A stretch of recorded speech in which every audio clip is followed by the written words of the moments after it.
Yeah, people, basically this is a drainage pipe. There's a sink on the other side of this wall, and that's a drainage pipe. It runs, it joins that sink, and then goes into the drains. It was leaking yesterday from this joint. I did a temporary fix or repair, and it hasn't leaked, but I'm going to fix it permanently or do a permanent repair today. So yeah, so people, basically the coupling I bought for this job is 35 to, let me see,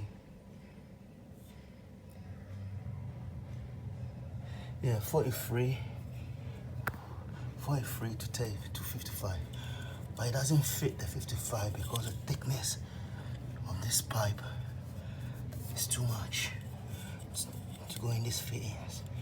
So I quickly have to rush and then buy this universal coupler. I hope it does the job. Yeah, people, it's ready. I'm testing it, and there's no signs of leaks so far.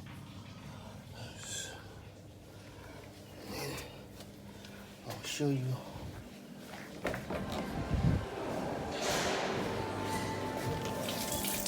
This is the sink, the drainage pipe to the sink, or the sink where the waste is coming from into that drainage pipe. I've tested. It's good so far.